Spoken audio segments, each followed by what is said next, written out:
Hi, welcome to Survival Gear List video series. My wife is a flight attendant for a major airline and is away from home about 3 days a week.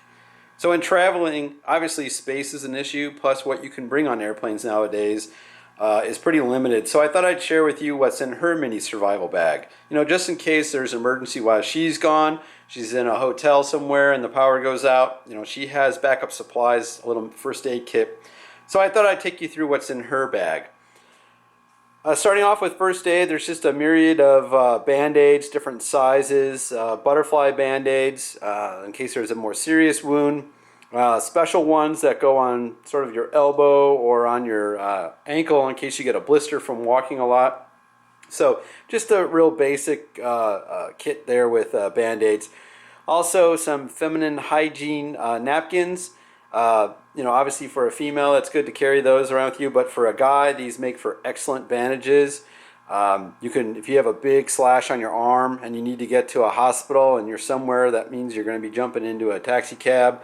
You got to control the bleeding, so these make great bandages. And then also there's a gauze roll that you can adhere this to an arm or a leg wherever you have your cut. Also, she carries some Alka-Seltzer Tabs in case she comes down with a cold. These are great. There's 2 in each packet, and you can see how slim they are. They're the same old Alka-Seltzers from 50 years ago. You throw them in some water, and they sizzle away, and now you have a cold remedy with you. She also carries a few items like acetaminophen and ibuprofen.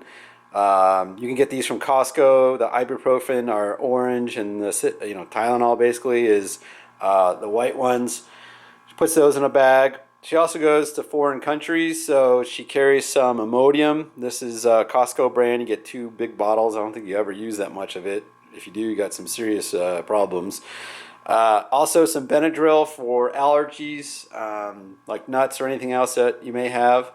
She carries rubber gloves if you have to treat anybody with a wound, or nowadays on the airplane you never know who's sitting next to you, so it's always good to have some rubber gloves with you.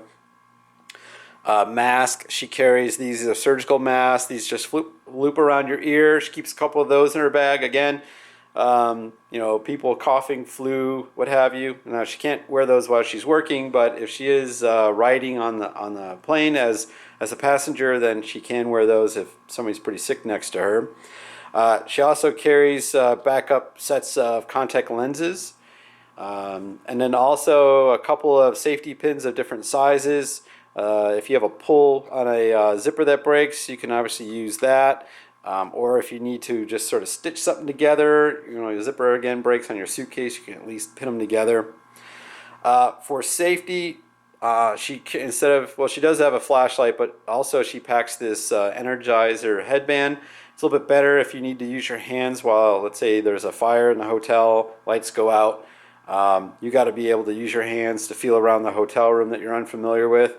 So she carries this Energizer headlamp and end-loop batteries. These are excellent rechargeable batteries.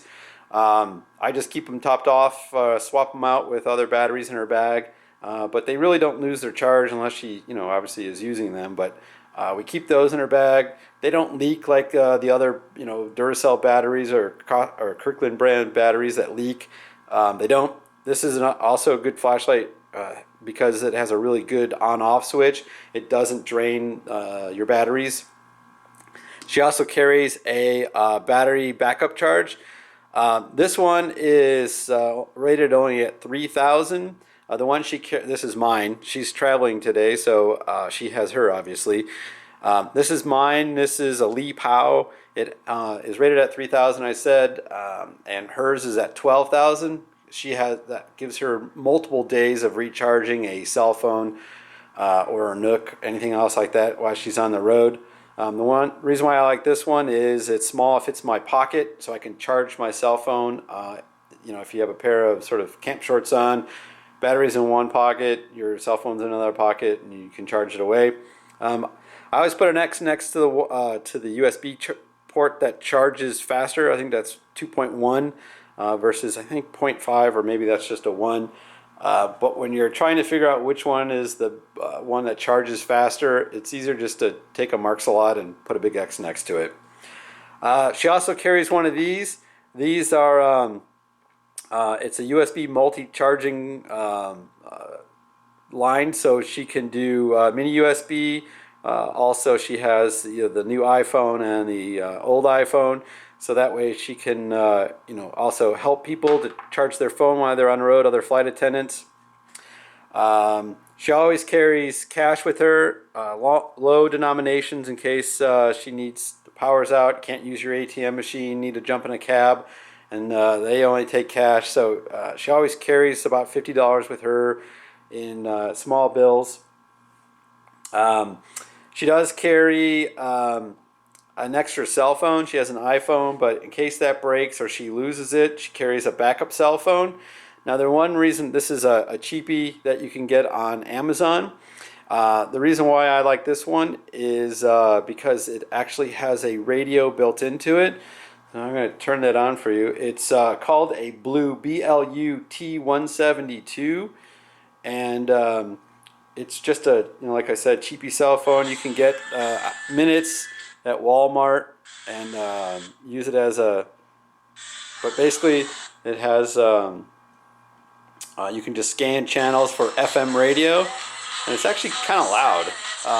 The volume is only on 2 on this thing, so it has a good little speaker on it. So if you're somewhere and there's a emergency and there's no power at all, and you need to listen to the radio, this is a good little backup cell phone that you can just carry in your bag. And then also, finally, if you just sort of low on blood sugar and you need a boost, then you carry some wrapped lifesavers, and you can put that in your bag, and you have a little treat with you as well. So thanks for coming to see my video. This is Survival Gear List, and I hope some of this information was handy for you.